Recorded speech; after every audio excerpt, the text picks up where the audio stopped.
Support comes from Hampton Roads Community Foundation, carrying out your charitable wishes forever, whether it's helping shelter animals, feeding the homeless, enhancing the arts, or supporting students. Learn more at leaveabequest.org.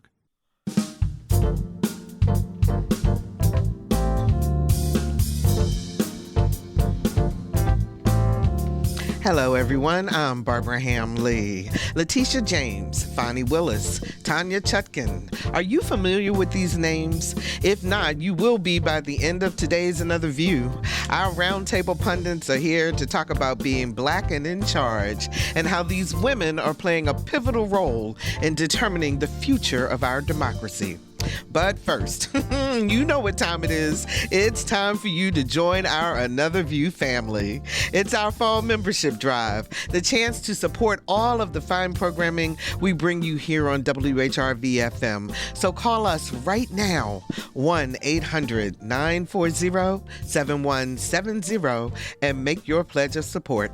Here's more from producer Lisa Godley and telephone producer Dr. Barry Graham. Hey, guys. Hey, we're so happy to be here. Absolutely. Happy pledge. Absolutely. We're always happy when it's pledge time. Okay, so we want people to call 1-800-940-7170. I dream about that number this time of year. People ask me, do you say it in your sleep? And we do. Yes, we really do. And we actually have a $2,000 challenge. So if you call in this hour between now and 1 o'clock, your donation will be matched dollar for dollar, up to $2,000.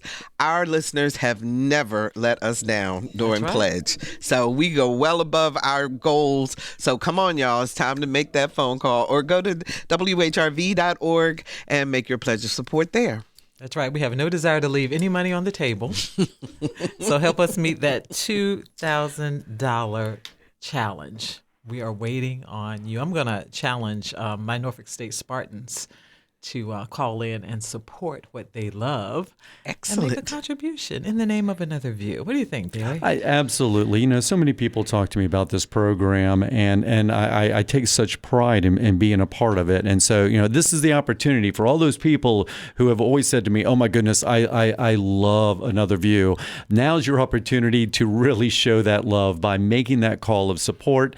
Pledge your support around this wonderful program that comes to you each week. And I can tell you the energy behind producing this radio program is just phenomenal. It's just incredible. You're being kind, Barry. No, I see it. Today was a little crazy. Today was a good example. Today was a great example. The behind the scenes of Another View. Absolutely. Well, Lisa, since you threw out that Spartan challenge, I'm going to throw out another challenge since we got this HBCU thing going on. Right, cool. Historically Black colleges and universities, for those of you who are unfamiliar. So my Bennett sisters who are out here, the Tidewater chapter of Bennett College, come on, make that pledge of support. 1-800-940-7170. Join the Another View family. Support your Bennett sister who's sitting here in the host chair. How about that? That's right. I like that. We could keep throwing out challenges and just, Daun, what you think, Daun? What do you think, There's a Daun? demographic somewhere we can challenge. Virginia State, Hampton University. Here we go. Come on, y'all. But support what you love. Absolutely. And in all seriousness, no one else is doing what we are doing on our show in this area. And we're having intelligent conversations about some really tough topics. And people come up to me all the time and say, you know what, I learned so much, or I had no idea, or this is a different perspective than I've heard before. And to me, that's what makes it so very special, and especially with our roundtable pundits, Alvean, Lyons, Daun, Hester, Gayleen Knoyton, who happens to be in the motorcade with Vice President Harris right now, but we'll talk about that in just a little bit when the show starts. But, so the fact that we are able to take an hour out of each week and talk about issues that are of particular interest to the African American community, they're of interest to all of us, but to help bridge the divide and help bring people together and help folks understand that there are different lifestyles and different lives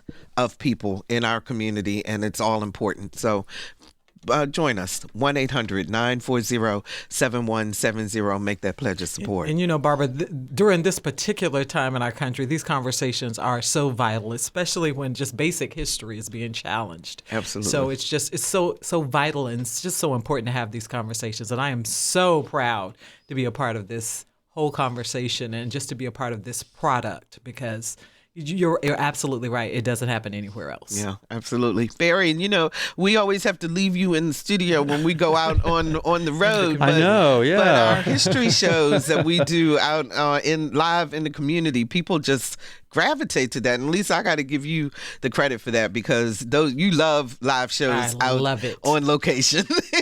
Yeah, when we come back at the bottom of the hour, I'm going to tell people to call in and let me know if things are going on in your community, especially historic events. Give me a call and let's talk about possibly getting out there and doing something live. And once again, proving nowhere else do you get this. Nowhere else on the radio dial do you get an invite like that. So the importance of this station and of this program to reach out, so important. So 800-940-7170, online, WHRV.org. Let's hear from you for another view. That's right.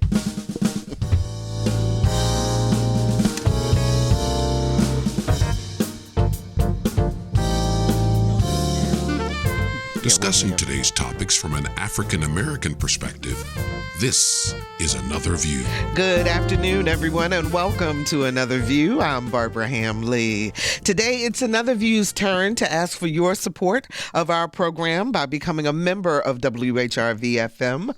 Your support ensures that we are able to continue to produce Another View, as well as pay for your favorite shows like All Things Considered, Morning Edition, and Fresh Air. So simply dial 1-800-940-7170 or go to WHRO.org and make your pledge. And we thank you in advance. And oh, by the way, we have a $2,000 challenge. So your dollars will be matched dollar for dollar up to $2,000 if you call between now and 1 o'clock. So today is Roundtable Day here at Another View, so let's meet our Roundtable pundits. Alvean Lyons specializes in human relationships and dynamics. She's the CEO of Alvean Lyons, Inc., and always brings a unique perspective to our show. Hello, darling. How are you? I am wonderful. It was a fight to get here, but it was worth it. And we'll talk about that in just a moment. That's because of a black woman in charge. Okay. Exactly, because of a black woman in charge. Absolutely. I am not sad. Daun Hester is a longtime educator, political activist, and currently serves as treasurer for the city of Norfolk. Hey, Daun. Hey, it's a beautiful day and always good to be here. Yes, and thank you so very much. And we were supposed to have our other pundit, Gayleen Knoyton, with us, but guess where she is, y'all? She's in the motorcade with the Vice President Harris on their way to Hampton University my speak. My alma mater. As a matter of fact, Alvin, you had a little bit of a challenge getting here. I did. We knew that our vice president would be in the area. We just, of course, for safety reasons, you don't know exactly what's going to be shut down where. So I live on the other side of the water. So we left early and we're on our way. And as we're passing Hampton University, everything is shut down. So, our men and women in blue were out there and letting us know that, look, whether I want to let you go or not, Secret Service is not playing any games and we will not be moving. So for 20 minutes, we kind of sat there. And then finally, when some things were a little bit clearer, they let us turn around, but you still couldn't go straight on. They said they shut the bridge down. They shut the street down, everything. Forget it. Like, you were not moving. So we had to go around the barn to get here this morning.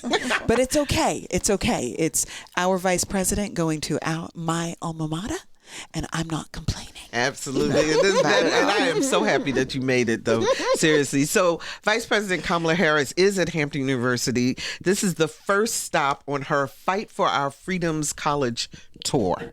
And Fight for Our Freedom College tour is here to, she's talking about reproductive freedom, gun safety, climate change, voting rights, LGBTQ plus equality, and book bans. And she will be going not only to Hampton University today, but she's also visiting North Carolina A&T State University and HBCU, Morehouse College and HBCU, University of Wisconsin, College of Southern Nevada, Las Vegas, and Northern Arizona University, Flagstaff. Wow. So that's going to be a pretty incredible tour.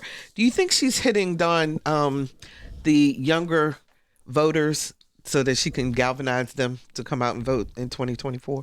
I'm sure that's a big part of it, but I'm also know that it's a part of just educating, helping people to understand how important their vote is, but their voice is. And, the more knowledge you have helps you to participate in the process. And so I'm glad that she's doing it. I'm glad that it's our VP that's out there leading this charge with young people. And, she relates so well. And those are issues, too, that she is quite passionate about and that she's been working on for a very long time, and issues that can make a difference in the election. Yeah. But really, it's about education and helping people to understand, because if we must continue to talk about why it is important to vote, because when you hear so many negative things, it's like, well, my vote doesn't matter. Right. But it does. And so we can't let that negative get into our mindset or keep us from doing the things that we know we need to do. So I'm glad she's out here. So, Alvean, there's been a lot of talk lately in the press about Joe Biden's age, and the question keeps coming up: is Kamala Harris ready to be president if something were to happen? Is this a fair question? I think it's a question that people ask in general, just in terms of who your second in command is. I think that many of us are a bit sensitive to the additional layers that are often added on when you're talking about a woman in particular, and then when you add that secondary lens as a woman of color. Now, we know a person of color was fully capable of leading this nation because we had the experience of that for nearly a decade, okay?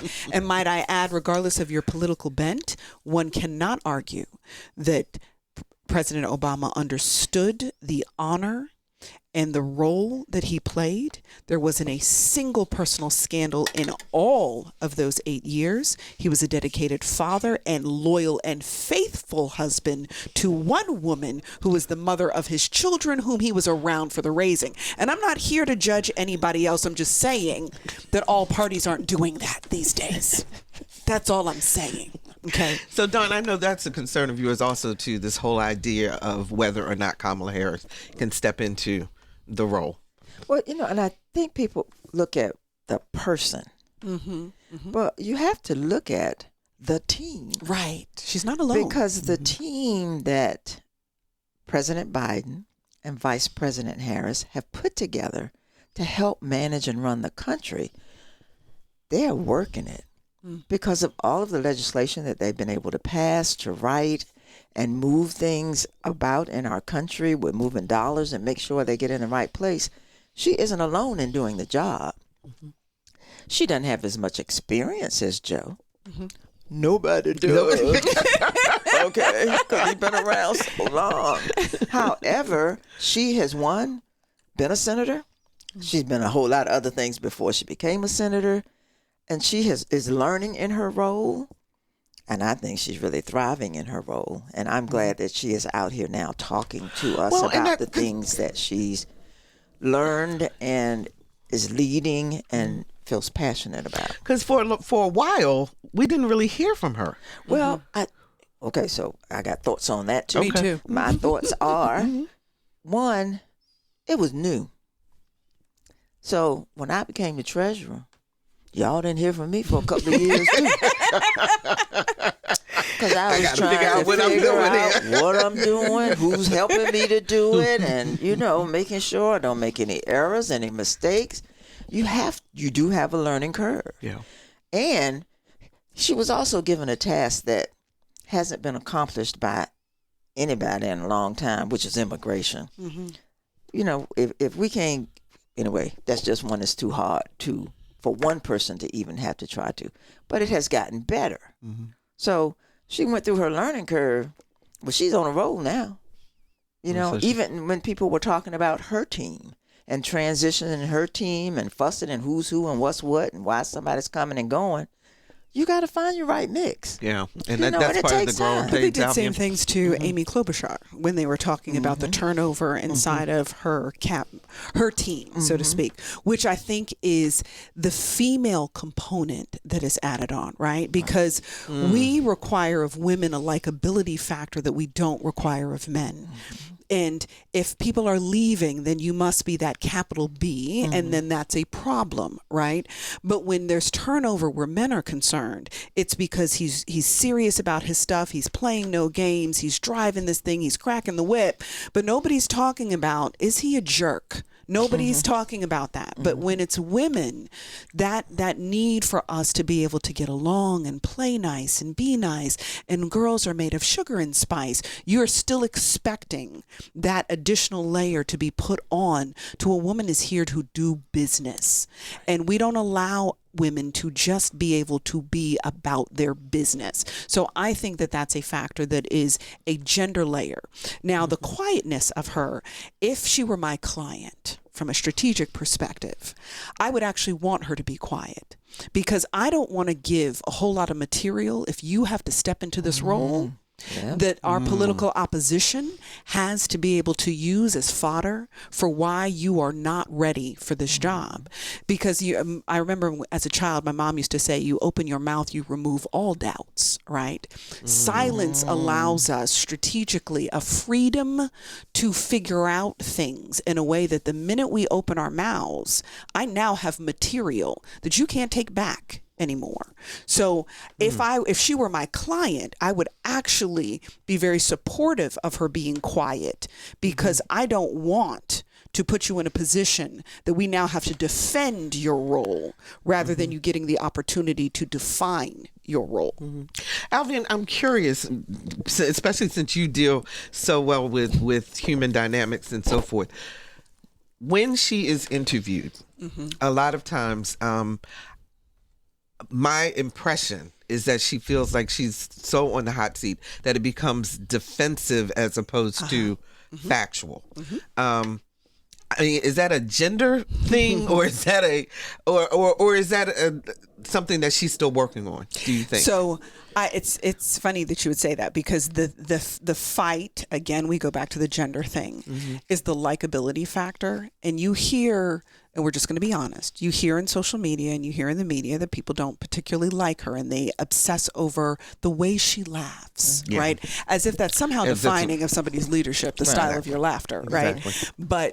And yet, it's still a conversation. Like President Obama's tan suit was a scandal for America, okay? So we pick and choose what things we want to make scandalous when there's not a lot of material to use, right? We want to look at your sneakers and why are you wearing these sneakers versus those sneakers?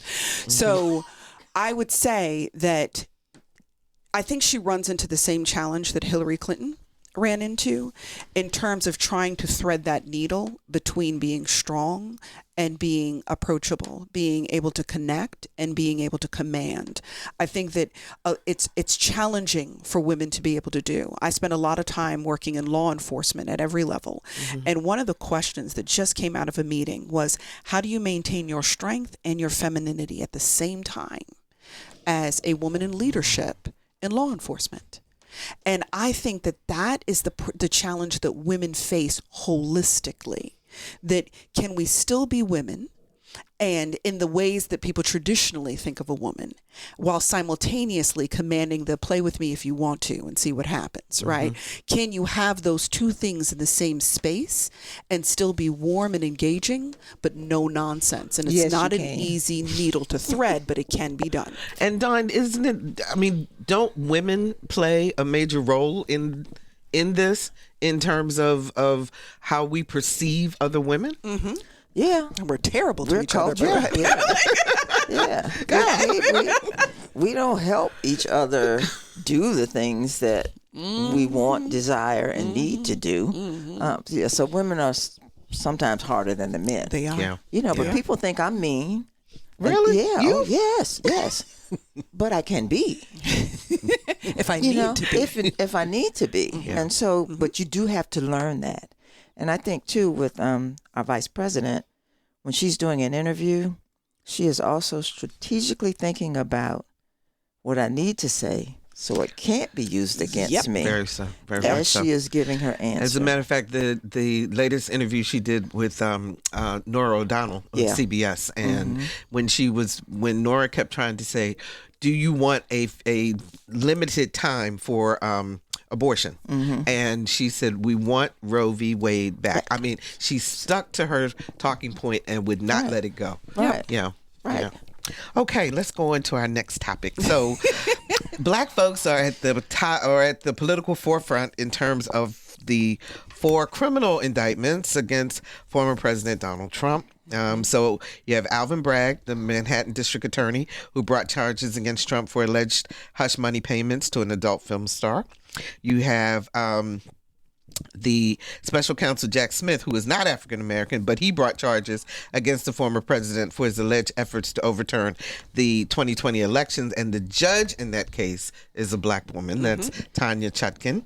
In Fulton County, Georgia, District Attorney Fani Willis, a Black woman, led the investigation that resulted in election interference charges against Trump on a state level. Letitia James, who brought in the Attorney General of New York, who brought the first charges, and those were civil charges against him for misrepresenting how much money he makes and so forth.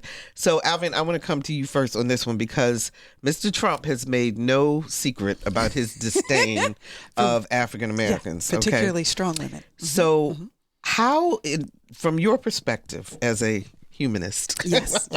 how is the idea of possibly being sent to jail as a result of a Black person sitting with the president? While I am happy to say that I do not spend any time in the labyrinth of Donald Trump's mind. Okay, I just for the sake of radio. Yeah. Okay, for the sake of radio, I would say that it's probably a very unpleasant irony. Right? Because he was infamous for his low IQ statements made about leaders of color, specifically women. And we know that he lavished in the opportunity to speak negatively of women of color. So I could only imagine how it feels to be dealing with this in the way that it has so beautifully unfolded. And beautifully not in the sense that for all of you who are sensitive from a political perspective, I'm just talking about the karma that life has built in, that the same people that you do dirty, there's a way in which, just give it time, it's going to come back to you, which is why we should treat people with respect, regardless of whether or not we agree or disagree, that we should watch our mouths. There was a meme that I watched yesterday that I had to share with folks, and there was a beautiful woman of color who was saying, stop playing with people who have spiritual anchoring and understanding. Stop playing with people who are anointed and touched by God. Stop playing with people who can see through your words and have dreams and can hear. Stop playing with those folks. With those people, you need to be upfront. You need to be honorable. And the list goes on. And all I could say to myself is, yes, tell them. Okay. Stop playing with folks. And as women of color, our spiritual anchoring is as real for most of us as our natural and intellectual anchoring. Correct. So there's a thing for us that goes beyond just this moment. We are patient. We will wait generations, if that's what it takes, in order for us to get the justice that we deserve. And just as we were created to be incubators of a promise, we carry the promise of justice in our bones and in our wombs, and they will be birthed in the courtroom if that's the place in which justice has to come alive. And so former President Trump may find himself in the operating and birth room in the very near future as justice is born from the womb of a Black woman. All I can say is amen. But Daun, from a political perspective, the pressure that these women must be bearing right now also. And Alvin Bragg too. I'm not trying to exclude him, but Well, but that's pressure that we have learned in getting to where we are. So our experiences from when we started the journey of I want to be a lawyer, or I want to be an elected official, or I want to be a doctor, pressures begin from the moment we start that and have that desire in our heart, because the people around us, there are some who don't want us to succeed. And so we have to learn how to live through, manage through, figure it out, hold it in, give the look, all of that to get to this point. And all of these women and him, they've been through that. So they are ready for this. They're going to make sure that they're studious. They already know the law, because that's why they where they are. Where they are. And they all have good teams around them because of who they are and where they are. So they are ready for whatever comes, you know. So whatever the things are that may come their way, or judges decide, or judges try to hold up, or the defense attorneys try to do, or whatever, it's going to be like, okay, so this is where we're going to move forward. Do you think that ultimately all of these cases, if they get to trial and so forth, will wind up at the Supreme Court at some point? Well, I'm sure or will that people let let the process happen? People aren't the going way to they are. Some people aren't going to let the process happen. Many of us are going to watch the process and pray that it works the way it's supposed to according to the law. But there are going to be people who are going to try to do things. I pray for their safety. I pray for their intellectual safety, because it's, people are trying to hurt us just because we're trying to do our job. Yeah. And that is, that to me is the scariest part of the whole thing for them and their families. So, yeah. I know our humanist has something to say. I took her somewhere I could feel her thinking of it. There are places that the weight of this particular role takes you to that nothing else will, because you know what you're carrying. Like this is an arc in the story of our history that is going to mean something. And as I referenced before, President Obama understanding the mantle he was carrying as a first. You understand when women of color saved Arizona from itself, we understand what is happening. Even when we don't always have language for it, you understand the magnitude of the moment. And I would say that many of whom are involved in this particular moment in history recognize that there is a mantle that you carry. It's funny, as I was coming here, I was talking to Matt in the car, and I said, I would never want to be in her shoes.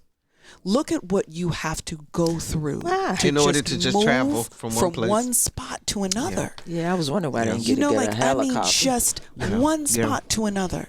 And while I so respect and appreciate the sacrifice that many public figures are making to do what they're doing, I do not envy what it takes to be able to do that.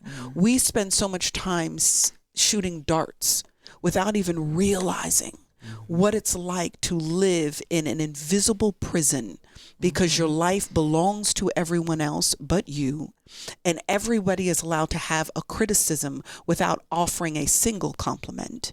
There's a way in which you are laying yourself bare for the world that most people do not understand. And on top of that, people really, if you're not African American, don't understand also the burden, but it is of carrying, representing who we are, race, all of us, all the time. That is something that is very unique to being us. Oh, absolutely. And people really don't get that, and the pressure of that. No, they don't. And what's interesting is they don't even understand that it exists for us at every level.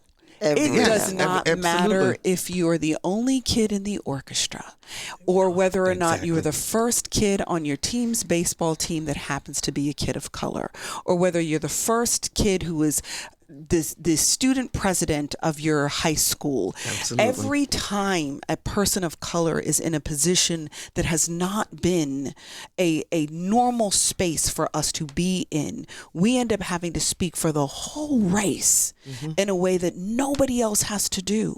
So because we are still in an America that I love immensely, but is still having her firsts in 2023, each one of us who is one of the first, i.e. Letitia James, one of the first to be in the role that she is in as a woman and as a person of color, that we don't go into that thing lightly. We understand that you better not sneeze or burp on camera, child. That's Or right. you're going to have anything, to. that's right. Yes. Right. And then we are asked, when someone makes a mistake, a very human mistake, we are asked as a people of color to denounce this person as if revoking their black card Right. for an error that anyone else of any other race could make, and nobody would even has to question say it. wouldn't anything even Say a about question it. word Yeah. about it. Wouldn't say a So word there's about a it. uniqueness to our situation by virtue of the numbers alone. We're so few of a thing that we end up having to speak for everything. Look at Coco Gauff. Oh, yes, and we're going Okay. to hang on to Oh, that okay, because I'll when be we good. come I'll back be on the good. other side, we're going to talk about that. If you're just joining us, we're talking about current events with our Another View Roundtable relationship expert Alvean Lyons and Norfolk City Treasurer Daun Hester. Gayleen, if you could hear us, call in from Hampton University because she is riding with Vice President Harris. You know what? Let's take a break and let's go to Pledge Central, see how we're doing on our match of $2,000. Lisa, how we doing? Barbara, we are more than halfway there. Yay! We had 11 donations so far during that first half hour. There are a couple of people I want to thank. James and Pamela Pouchot from Yorktown. They say, please get out and vote. Susan Riggs of Virginia Beach Thank you. loves all the WHRO programming. Michael Mahaley, behold the green and gold from Virginia Beach.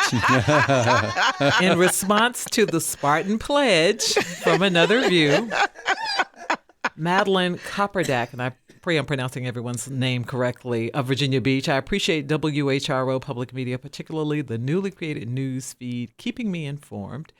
Kay Green, Virginia Great. Beach, Bernard and Latrial Lee of Suffolk, and Valerie Jessup, we know that name, of Virginia Beach. She says, Barbara and the Another View team, thank you for all you are doing in highlighting the concerns of the African American community. Oh, thank you. That's awesome. That's awesome. So 440, oh no, wrong number. 1-800-940-7170. That's the number to call to make your pledge of support. We're trying to go beyond our $2,000 challenge, which means that if you call between now and 1 o'clock, your dollars will be matched dollar for dollar. And you know what? I saw one of our pundits here actually make a contribution while we were sitting here talking about becoming a part of Another View. So thank you. Thank you. Thank you. Thank you. Just wait till we get to the end of the show. Just hold Absolutely. on. There Just you hold go. on. There you go. Dr. Barry Graham, how come you love Another View so much? Because it is a learning experience. You know, no secret, I taught school, Virginia Beach, the 30 plus years, and I love learning. And there is not a week that goes by on this program that I do not learn, that I am not enthralled. The conversation today, by the way, the conversation inside the studio back here, it's going on. A lot of head nodding going on back here. So I love learning, and that's what I get out of this radio program, and the wonderful conversations that you bring to us, Barbara. So let me say thank you. I am a fan. I always was a fan, but now that I get to be here, full time and be a part of it is just so very special each and every week. Absolutely. And I want you all to know, audience, we do not discriminate. We have a multiracial staff. So there you go. Absolutely. By the way, I do want to throw out, we are $489 away from hitting that on. $2,000 match. $489. We can do it. Come on, folks. Make that call. Absolutely. 1-800-940-7170 or go to WHRO.org and make your pledge of support. Lisa, you get the last word in this break. One of the things that I love to do is taking this show out live into the community. So I'm asking you, if you have events that are happening, especially something historic that you know is going on in your community, let us know about it. And if we can make it happen, we will. But just let us know about it. You know the numbers for calling in. So just give us a call and let us know this is going on and it's historic in our community. And, we'll do our best to try to come out there and do a live broadcast. So let us know. Absolutely. 1-800-940-7170. I keep thinking about having people call into the show. We're giving you guys a break today. First of all, because the conversation is so fascinating from our two pundits, but also I don't want to confuse the two. I want you to call and make your pledge of support. Become a member of WHRV-FM. Tell them you are calling in support of Another View. And thank you so very, very much for that. So, ladies, let's get back to our conversation. Speaking of Coco Gauff, oh my gosh, I don't even watch tennis, and I was screaming. So, but something very interesting. She and Deion Sanders, whose Colorado football team has won 2 games in a row now. With last year, they only won the entire season. They both talked about haters. They both talked about the criticism that they received and how by showing them, by doing the work, that they were able to arise above that. But what does that say about us as a society, Daun? It says that, well, okay, we're going to get the real saying from Alvean, but what it says to me is that people are insecure and haven't learned that celebrating you is even celebrating me. Just for the success, for going through, because they had to work hard to get there. And so just celebrate the goodness of the win. Why put anything negative on anything anybody does? They didn't break any laws. They didn't do anything. And they're picking something they love. I just read an article this morning about so Deion Sanders they're playing, University of Colorado is playing Colorado State this weekend coming, and the coach of Colorado State says, I was taught as a child that you take your hat and your sunglasses off when you speak to grown-ups. Well, that's what he was taught. Okay, what does that have to do with anything? It has nothing to do with anything. Not to mention, if you know his Deion Sanders persona, that's his thing. I mean, it's like, what? But see, you don't know the man. Yeah. You don't know the man. You don't know the woman, and you haven't taken time to learn who your opponent is. So that coach, he need to watch out, because Deion gonna come in there because he has done his homework on you. It doesn't have anything to do with your hat or your sunglasses. What it has to do with is how you put your team together and how you prepare them to win the game. How Coco prepared herself to win the game. How we saw in that tennis match with Coco. I'm sorry, I'm going off because that thing was good. It was awesome. She, in the beginning was a little weak, trying to find her path and her way. And then you just saw her go, ooh, okay. Now I know I'm going to hit it here, I'm going to hit it there. She got it in the zone. zone. She got it, yeah. Mm-hmm. So, I'm just so proud of both of them. I'm proud of people who work hard and then get the victory. Exactly. But that's each of us as individuals, as people, even whatever the thing is. If you're running for office in your school for the first time and you win, I'm just proud because you ran. Whether you won or not, you learned something. So why is it that we can't just celebrate others? Why do we have to put people down? It's because you don't feel good about you and you want to bring other people down. And so I would just suggest that if you look at the joy of the victory and then you try to get some of that, if you're in a kind of a down mode, you will feel better too about who you are and what you're doing in life. Just be kind. Just be kind. Imagine Alvean. that, right? So I live my life with haters. Okay. And, there's some of us who succeed because of, there's some of us who succeed in spite of. right?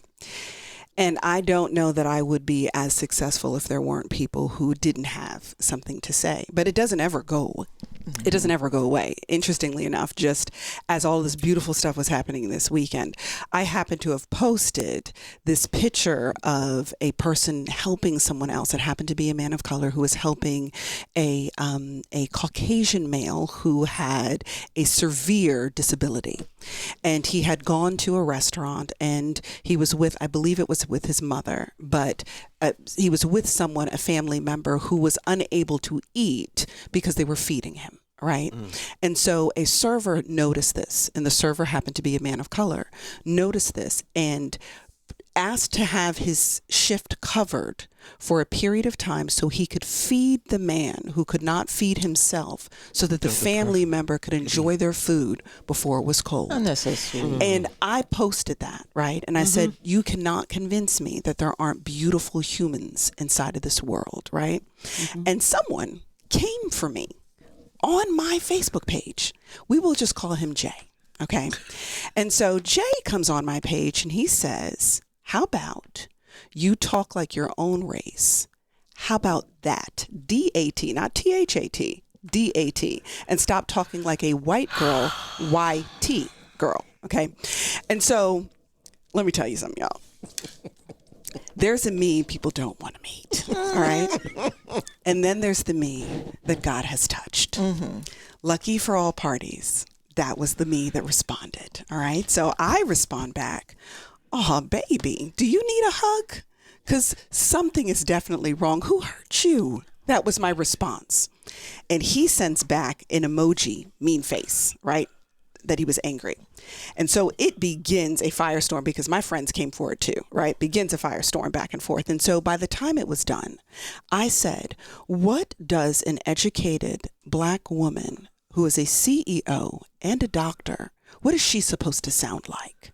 I said, because if you're telling me that to be Black is to possess the inability to conjugate a verb, then King, I need you to find a mentor who sees more in you than you see in yourself or our collective ethnicity. And before you knew it, he DMs me and he's like, hi, beautiful. I'm sorry for how I came at you. That's what he said. And I said, this is a good start to your repair. And we ended up having hours of conversation back and forth in direct messenger, because the answer was he was hurt. And it had nothing to do with me. And I said, what I know is people bite because they were bitten. And I hadn't bitten you and you were biting me. So somebody had to have bitten you. And that's what we forget is true in our community. Yes. We've lived through so much trauma and so much hurt and so much pain that we bleed on people who didn't cut us. And we tear at people who never touched us. And so, and it's easier to do it in spaces of accessibility. We don't generally go outside of our space. Right. We do it at home. And you've experienced it with family members. You ain't doing nothing wrong to these people. And they're fussing at you and telling you how you haven't been there for him. And they're the same people you paid their bills, you got them groceries, you sat with them at the hospital. And they'll be the same ones to tell you what you're not doing when you have done so much. And it's because it's easier to mistreat the people that are very accessible to you and the people that there's the elasticity to bounce back from that abusive behavior than it is to do that with a stranger. So instead we harm each other. And it is the psychology of illness. It's the psychology of trauma. And if we don't heal our hurt, we will self-destruct inside of our own communities. Alvean, I just got a text, and this person said, I just want to ask when I can register for Professor Alvean's classes. Any classes, anywhere, anytime. I think you go to alveanlyons.com. You know, I love this space. Well, you know, but it's so interesting to me. So I was watching. I'm a big fan of CBS This Morning. Okay, all right, I put it out there, guys. But Gail and Oprah was on this week about her new book club thing they've done, and they were talking about the haters about Maui. Okay, Yeah. she and Ron Johnson. The Rock. Yep. The Rock. Dwayne Johnson. Thank you. She and Dwayne Johnson started a fund with $10 million. Yep. And said, hey, of their personal money, and said, hey, others, join our fund. We're going to put this money directly in the hands of people in Hawaii who need the help the most. And people on social media, only $10 million. That's all you're going to give. You got more. How you going to spend somebody else's money? Right. And It's that's amazing. $5 million from each of them is a lot. Yeah. Yes. Yeah. Thinking about all the other things that they give to and do. And my question is, how much did you give? Right. Okay, well, because you're the first one to talk about what somebody What else else gave. did. What did you contribute? Right. Not a thing. Okay, not a thing. Wow. Yes, we are people. We are people. Okay, we got to talk about one other thing before we wrap up for today, and that is the gun violence that continues to plague our Hampton Roads, continues to plague our nation. Yeah. I'm going to throw out some numbers now. It was very interesting to me. We called to get numbers of shootings and homicides, and each jurisdiction in our area reports differently. Okay. One, that's sad, but go ahead. Exactly. So, for example, Suffolk told us that 33 people have been shot. Now, I don't know if that includes homicides as well as shootings or not. I have a number of 33, okay? Norfolk says they had 32 homicides, but I have no number of shootings, meaning someone who got shot but didn't die. Okay. And they said how many homicides? 32. Virginia Beach said we had 56 incidents and 68 victims. Again, I don't know how that breaks down in terms of homicides versus non-homicides. Okay. Chesapeake was the only city that actually breaks it down. They had 43 shooting victims, 4 homicides, 39 malicious wounding victims. Newport News says they have, and all of these are from January through August. Okay, so these are the latest numbers. 62 victims, 55 incidents, which is, and then they also talked about 2022 numbers.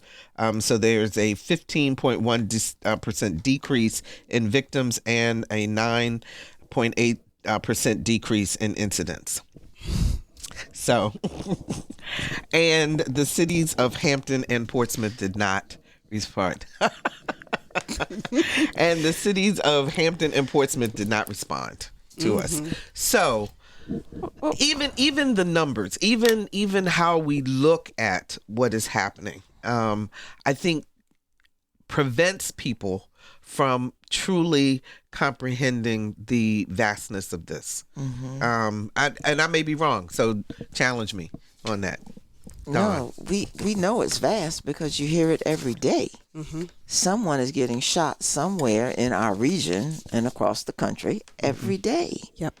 And it has become, go back to the one who knows our relationships, we don't talk. We're in pain. So we shoot instead of working through it, talking through it. And you're in the circle of people who are in pain as well. So they also don't know how to. And so our decision making is really lacking. And then the access to the guns is an issue. So, and this is something that I'm in another group, Black Women for Positive Change. Yes, I know you guys are really we've got a working big, on that. October is our month of doing all of our major activities across the country. We just want people to talk. So we're pushing peace circles this October.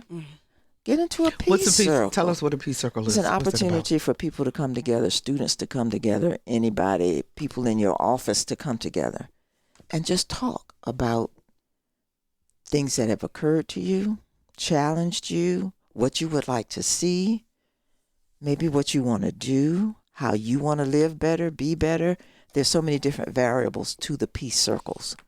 And so we're trying to push them in middle schools and high schools and in our college campuses and in the boardrooms, because there's a lot of pain in people, even in the boardrooms, that are hurting people that they work with. Some don't even realize it. Some don't even care.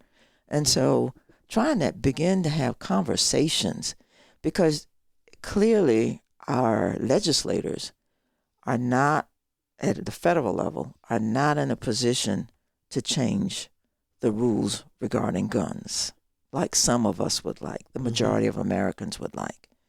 So we're just trying to figure out now how to get people to talk, because changing the culture of violence, we can't get it through legislation. So now we've just moved to a new model, trying, of having people talk to one another and learn how to talk to each other, as we've been talking about here. Yeah. Don't hurt me because you hurt. Let's talk to each other. And then, access to guns. And once again, that's not going to happen. Well, let me see. It may happen, because I always believe good things can happen. But until we have different people in office, and why voting does matter, because that's how you get laws in place. And that's, one Isn't of it those New rights. Mexico where the governor Yes. Shutting it down. shut down, You can't carry, no carrying, no open public- carry, Absolutely. and so forth. Now, obviously, it's And being the shit. challenged, Right, 'cause in, of course in the court, look. and law enforcement has not been going along with them. I mean, because they said their job is to find criminals, not to punish Well, and I'm okay with that. civilians. I'm okay with that, because that's true. Mm-hmm. But also, you don't have to put down your leader who was trying to keep people safe. All she's trying to do is keep people safe in her state. So, and it's in a restricted area. The other thing I'm noticing, though, Alvean, is that the victims are getting younger and younger. And so I think, and people, this is going to sound very controversial, but I don't really care.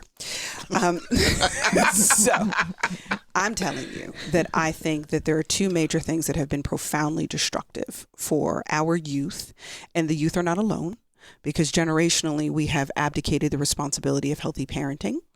And because we are no longer a nation that really endorses and supports the family structure. And I'm not defining what that needs to be. I'm just saying having two adults that are working together to be able to raise a child, regardless of what that construct looks like, right? That there is a network of support. But I hate the music. And I hate the music because lyrical content matters. What you promote is endorsed, whether you realize it or not. It is changing the way that you think. And the fact that we worship violence in our music and in our entertainment is warping the minds of those who are not mature enough to make those distinctions. So that's item number one. Item number two, social media has been one of the worst things that has happened to mankind in ages. And I don't care what people think about it when I say that, in the sense that when you think that the curated images that are being created for you are reality, and you don't have any adults to help you to navigate the abstract thinking that is necessary to recognize that what I'm seeing has been crafted for me, it is not reality. You are positioning yourself for problems. Then we went through COVID, where technology was the only means in which we were relating to each other. And because people are totally comfortable with being destructive, we call it, the Twitter fingers, like when you have no problem saying horrible things to someone in ways you would never say if you were in the same physical space, but you have this liquid courage behind your little, your little keyboard. All of those things are desensitizing us to the value of another human. So it becomes easier and easier to pull a trigger, as if you can just unplug this or click reset and we get to do this all over again. That is not what life is. So I think that there are things that we are not willing to, because they make too much money. We keep choosing profits over people, and the poison of that is completely destroying our society. So it is not on law enforcement to fix all of these things. And the reality is, because I work in law enforcement so often, these numbers are creeping up between individuals who know each other. We're not Yes, talking exactly, about, exactly. strangers on the street and you're Right. minding your business and somebody came and gunned you down. We're talking about people who called each other friends, who hung out with each other, who dated at some point. These numbers are happening in intimate violence, which means that there has to be an eroding psychologically between human connection that is taking place, that it's easy for me to shoot somebody who I used to share a sandwich with. So we are changing as a people. I'm not saying guns aren't a thing, but I do understand the argument that the gun by itself has no power. It's when you put it in the hands of ill people that it has power. So not only do I want to see less of those out there, but I want us to start addressing the ill people so that if you had a mountain full of guns, nobody is interested in touching it. Because that is not how we do our brother and our sister. We are our brother's keeper. And when you suffer a loss, we suffer a loss as a community. But when I don't see us as an us, then whatever happens to you is just your problem. And the individualism that has crept into our society means that your struggle is none of my business and I don't care. But we are only going to be strong as a society when we share struggle, so that what's happening to you is happening to me. And do we think that that's intentional? Oh, 100%. Oh, there is a work afoot. And for those of us who believe in higher power, Revelations talks about it. Correct. I just wanted to put it out there for people to think in here, because I know we're coming to the end. Yeah. It is intentional. And so we have to be intentional Yes. about making the changing. change. Absolutely. Yeah. Yes. Absolutely. Ladies, I just love talking to y'all. I really I do. got one more thing But to say. I'm running me out of time. All right, Okay, go ahead and I'm say it. this real quick. Yes. Lisa Cook. If you don't know the name, she was confirmed for a 14-year term on the Federal Reserve Board of Governors. First black woman to get that, and a graduate of Spelman. HBCU. Another Another HBCU. Okay, I just wanted to get that I out tell there. you, thank Yes, you so thank much you. for that, ma'am. And don't go away. You guys stay with me, but I am going to go back to Barry and Lisa, because I think we have some news about our pledge drive. What's going on, Lisa? Yes, we do. We raised $2,291, meaning we met our pledge, our goal, our challenge, I should say. 16 donations. Thank you to everyone. Just a few things. Ophelia Watley and Dorothy Watley of Norfolk said they would like to commend Miss Barbara Hamley on her grace, wisdom, acumen. A beautiful person doing a wonderful job. Oh, thank you. So, y'all going to make me cry. This is Also, Thank you know, so Barbara, much. we have sales all over the country Yes. that listen to Another View on a regular basis. Yes. Well, some folks in Arkansas who are there temporarily said, cannot get enough of Another View. Mom is also an avid fan. We appreciate being able to listen from out of state. All right. All right. And Daun will like this one. This person said, no need to say my name, but simply note from a Virginia State University Trojan. So we had Norfolk State and we had Virginia State. All right, Bennett, it's not too late. Because I most definitely She made slid mine in hers. too. So both of our pundits slid their money in while we Yes, were we on. did. I knew they were sitting there with their phones. I didn't quite know what was going on, but there we go. Thank you to everyone who has given, who will continue to give and support us. And you know what? You still have time, because we got 3 minutes left or so in the show. But seriously, 1-800-940-7170. That's the number to call. We appreciate the opportunity to have these kinds of conversations like we had today. And again, nobody else has a full hour without commercial interruption where we can delve into a topic and really get into it. So thank you so much for joining us today and every time. And you can still call 1-800-940-7170 and make your pledge of support. Our theme, guess what? Next week, we have S.A. Cosby on the show. He is the hottest new novelist out there, and he's from Matthews, Virginia, and you got to tune in to listen to him. Our theme music is an original composition created especially for Another View by Jay Sennett. Lisa Godley is our show producer. Jordan Christie is our audio engineer, and Dr. Barry Graham answers our phones. I'm Barbara Hamley. It's not too late to be become a member, call us now, 1-800-940-7170, and let's get together again next Thursday at noon for another view.